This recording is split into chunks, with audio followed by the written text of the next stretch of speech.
How many of us can say we've happily worked at the same place for almost 40 years? Piers Handling helped elevate TIFF into one of the premier cultural and economic events in Ontario's capital. Now he's moving on, and we're pleased to welcome him to reflect on where he's been and what's next. Welcome. Welcome. It's a pleasure to meet you. Good to see you. So in the opening, I said you've happily worked there for a very long time. How would you describe your time at TIFF? Oh, my God. Unexpected in all kinds of ways. It really was. I didn't think I was going to end up working for a film festival. I did. Once I got there, I loved the atmosphere. I loved the opportunities. It was a startup when I started, basically. It was a group of renegade people, all in love with cinema, all focused on doing one thing and doing it really well. So I flourished, and it was fantastic because of the opportunities it offered me. I could really dream about cinema. I had some ideas in terms of what I wanted to do. I wanted to bring Canadian cinema into the festival. I wanted to broaden the international reach of the festival, move it away from the English language focus. And I wanted to build other parts of it. At a certain point in time, the 10 days of the festival were terrific, but limiting. And so I wanted to add other components to it, year-round activities, an archive, which is where I started in films, in sort of the more serious film cultural side of things, writing and researching. So I wanted to add that. And of course, we sort of built it piece by piece. You added a cinematheque, you added a film reference library, an archive, children's festival. We added a film circuit, which goes across the country. And then, of course, we finally built the building. So the organization just... And that's the TIFF Lightbox. We're going to talk more about exactly, that in a TIFF minute. Lightbox. Yeah. So the organization allowed me to really do what I wanted to do and dream large, obviously within parameters. It was all about trying to create film culture in the city and obviously reach a mass audience. And not just here in the city, but also to have huge international impact. That was always a dream, I think, of all of us who started the festival, was to be, I guess, quote, a player on the international film scene. And that kind of drove all of us, my predecessors as well as myself, but it really drove me. I was lucky enough to grow up around the world when I was a child. So I loved international foreign language cinema, less interested, to be honest, in English language cinema. And I wanted to bring that back to Toronto. And Toronto, at that point in time, of course, the city was really changing, beginning to change. When I moved here in 1982, it was a pretty dull, white city. And of course now, 43 years later or whatever, it's extraordinary in terms of its vitality. One of the most multicultural places in the world. Completely. Yeah. I have a list of some of your career highlights, but before I look at it, what would you say has been the the biggest accomplishment for you? What are you most proud of during your time with TIFF? So it's hard to say one thing, but I think the most spectacular accomplishment, the hardest, was building the building, TIFF Bell Lightbox. It was a 10-year project. It was a dream. Very few film festivals have their own infrastructure in the world. In fact, there's hardly any. So for us to have that and to actually have built the festival into a year-round organization was, in my mind, an incredible accomplishment. I mean, we've institutionalized ourselves now. We're running programming on a daily basis, and we're reaching an audience on a daily basis. It allows us to do so much more than a film festival can do. We'll talk a little bit more about that, but let's take a look at some of your career highlights. You've had a lot. You joined the Festival of Festivals, what it was called back then in 1982, and it was renamed Toronto International Film Festival in 1995. You became the director and CEO in 1994, and you opened the TIFF Bell Lightbox, which we were just talking about, in 2010. You were invested with the Order of Ontario in 2013 and named an officer of the Order of Canada in 2017. And recently, you received France's highest cultural honors, and a couple of days ago. What is that called? The Officier des Arts et des Lettres, an officer of arts and letters. I was going to try to pronounce it, but I don't want to insult our audience. What role, like looking at all those career highlights, when you first started, what role in public discourse did you see cinema playing when you first started, when you first joined the festival back in 1982? I thought film was the most important medium of the art form of the 20th century, and I still do. I think it's extraordinarily powerful in terms of what it can do. I was less interested in film as entertainment. I was much more interested in film as a thought provoker, as a catalyst for ideas, something that would really challenge the way you saw the world, the way you imagined the world. I love art, all kinds of art, but of course I think film is just, it crosses barriers, borders so quickly. Everyone speaks the universal language of film in one way or another. I mean, it's ubiquitous. It surrounds us every single day, virtually everywhere in the world. Images. And to understand images is as important to me as literacy. as important to me as the written word. So I think especially now in this increasingly complex world where we're looking at so many images, so much false news, how do you read images? Are you aware of what's being done to you, how you are being manipulated, the information that's being transmitted through images, obviously through the written word as well. But I think it's really important to create a citizenry that's very educated and understands visual as well as verbal literacy. That to me, I guess, drove me, you know, at the end of the day when you sort of ask, like, why are you so obsessed with cinema? It was that notion that film, in a way, in the 60s when I grew up, we thought that film could change the world. And I think perhaps it did. I'm not sure if we actually achieved that agenda, but it can certainly change the way you look at the world. And do you think that, not to cut you off, do you think the Toronto International Film Festival has been able to do that, to add to that? Very much so. I think we've added to a kind of civility of discourse in this city in all kinds of ways. I mean, I think Canada's looked to as being a civil society, and I think that increasingly people they just don't want social services and health and education, which are all, of course, incredibly important. What they do want is an opportunity for their children to be exposed to ideas, to be exposed to different ways of seeing the world. And now in such an incredibly multicultural city, of course you want your children to go to school or to be exposed to images from the countries of the people that your children are being educated with. Mm-hmm. And it's literally from every continent. I mean, it's the most amazing experiment that's happening here in Toronto. And I think film should be a part of that. It's very easy to sort of show a child a film about what's happening in Syria right now. No one's going to be able to go to Syria, but of course you can actually show them what's happening in Syria. And you could translate that into any single social, political, economic issue around the world. And that's a way to create dialogue. Create dialogue, create understanding, create empathy.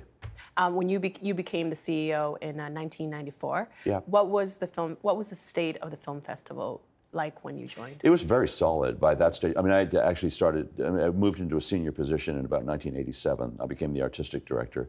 So I worked at the helm underneath Helga Stephenson, who was the executive director for 7 years.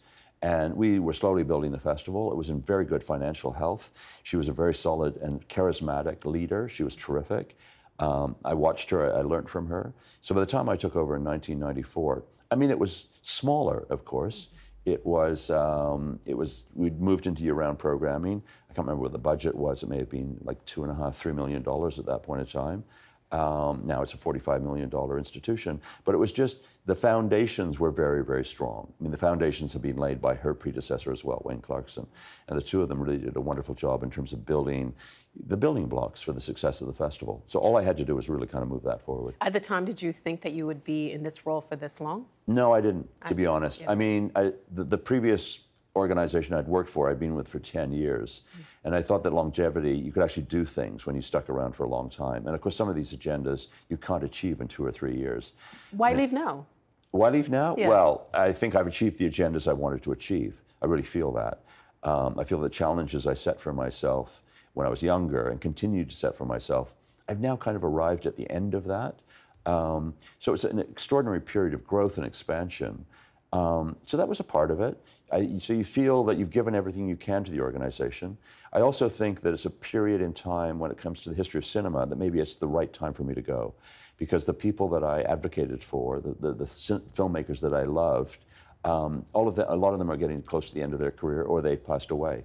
It's a huge moment of disruption right now in the industry. And I think that the younger generation, as a part of that disruption, they're the ones that probably need to lead TIFF, the entire organization, into the future. And you've also mentioned that you haven't had a summer in how long? Since 1981. And I was a big summer sports guy. So that's, a killer in Canada, of course, with the weather here. But of course, now it's the fall. But we've been talking a little bit about the TIFF Bell Lightbox, which was created in 2010. Why did you want to give the festival a permanent home? We had started year-round programming in the early 90s, and our year-round programming was dispersed around the city. We had no infrastructure. We started a Cinematheque, which I firmly believe in. Cinematheques screen the history of cinema as well as new films, but mostly the history of cinema, and that was housed in the Art Gallery of Ontario. We started a children's festival, and we had to rent one of the Cineplex's cinemas up at, very close to here actually, up at Yonge and Eglinton. We had a library and an archive. It was housed in the second floor of an office tower. It wasn't visible to the street at all. So the festival was becoming extremely successful. We knew that didn't need any real attention, nor did it really need infrastructure. We could depend on the good graces of the hotels, et cetera, in the area, and of course also the cinema chains, in those days famous in Cineplex. But if we wanted to grow the year-round activities, we realized then we would have to institutionalize ourselves. We'd have to build a building. We'd have to be at street level. We'd have to be completely visible to the public. And do you think that it offers people, you know, we talk about digital disruption in journalism, but that's also affected movies and films. It sure has. Do you think that the Lightbox is a way to maybe offer people the theatrical experience they might not have by staying at home and watching Netflix? That was a part of the idea, part of the theory, that, I mean, in my mind, digital is a huge asset, actually, in terms of visual education, and also the history of cinema. Suddenly, so much material is being made available to people. When I was younger, you had to actually wait for a film print to come your way. And of course, nowadays, with first VHS, then DVDs and Blu-ray, of course, the history of cinema is available to you. And I thought there would be a curiosity around seeing those films ultimately in their true form. In the same way that people are fascinated by going to see the Mona Lisa in the Louvre. You know, it's one thing to see a reproduction of it, or any of the great artists. It's another thing to actually see a true Van Gogh or a true Rembrandt. You want to see 2001, the Kubrick film, on a big screen, 70 millimeter or whatever.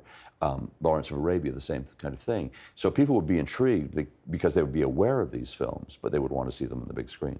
So we'll see if that is actually true. But we've got a very healthy audience, very strong audience. We do incredible retrospective programming. I mean, it's some of the best in the world. I'm very, very proud of our Cinematheque. And that is just a chance for people to see these great films as they were originally shot and intended. Well, for the first time in TIFF history, you did something that other film festivals wouldn't do, like Cannes Film Festival. You opened this year with a Netflix feature. I believe it was Chris Pine's Outlaw King. Why did you do that? You actually follow the filmmaker. In the case of the festival, we follow talent, we follow filmmakers. And filmmakers, many of them, of course, are moving amongst different mediums. And they have for years, for decades, actually. Many filmmakers actually worked in television. The great Werner Werner Fassbinder, a German filmmaker, Bernardo Bertolucci, they all got television money. Some were working for Italian television, some for German television, some for the BBC, Ken Loach, Mike Lee. So when these great filmmakers emerge, and of course they move into the studio system or they move into the more of the establishment, things are changing right now. They really are changing. The studios are not producing the same kind of films they used to produce. They're moving towards big budget tentpole films. So the serious filmmakers are gravitating to where the money is. And of course the money right now, to a large extent, is in the streaming services. And Netflix and Amazon have been very good to certain filmmakers that we, over the years, have nourished and grown as filmmakers. David Mackenzie has been here a number of times with his earlier films. And he's the one that directed the... He's the one who directed Outlaw King, exactly. Paul Greengrass is in a Netflix film here. Alfonso Cuarón, ditto. So you can kind of go on and on. These are filmmakers that we want to continue to platform. At the same time, the filmmakers want theatrical releases of their films as well. I mean, they're not happy with their films going directly to the streaming services. So I think there's, you know, it's just a moment of transition right now in terms of who's going to adjust, I guess, what kind of transition is going to happen. So I know there's a lot that's been written about Netflix and about Amazon, but Netflix in particular. So for us, this was just sort of, it was a moment where we're following a filmmaker. They made a film that we thought could open the festival. It was the scale and scope that we require for an opening night film. It's the most prominent slot in the festival, so that was the reason we opened with Outlaw King. And TIFF is called the People's Festival, and you also have audiences get to vote for their favorite picture, the People's Choice Award. And in the past, those selections have gone on to do really well at the Oscars. We're talking about American Beauty, Slumdog Millionaire, and 12 Years a Slave, all won Best Picture at the Oscars. How did TIFF become a launching pad for Oscar-winning films? It was a long, slow process. It really was. At the beginning, when I started, the studios were somewhat reluctant to bring their films to the festival. They were always afraid of of it being called a festival film, that somehow that was going to limit its box office. But because Toronto is a public festival, it's very different than the competitive festivals in Europe. So they became more comfortable with coming to Toronto. Public meaning that regular people can go. It's just not just for the press. Right? Yeah, I mean, the big European festivals, I mean, Berlin is very similar to us, but Cannes and Venice are very much industry events. Toronto is one of the true, huge, massive public events, also with a huge industry component. But the public drive everything. They really drive the agenda. So I think the studios just got more comfortable coming here. They loved the audience reaction. They realized there were a lot of North American media here.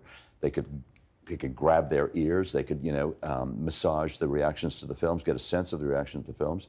So they just started to come increasingly. And of course, we actually did provide a wonderful platform for them. So they came back increasingly. American Beauty was probably the film that put us over the top. It was a film that came here. The studio wasn't really sure about how good the film was or how the film was going to play commercially, probably more importantly. And of course, it went over the roof here. It really did. And then it went on to win Best Picture and many, many other Oscars. So I think that sort of broke that kind of glass ceiling in a way. And of course, a lot of the studios started to follow.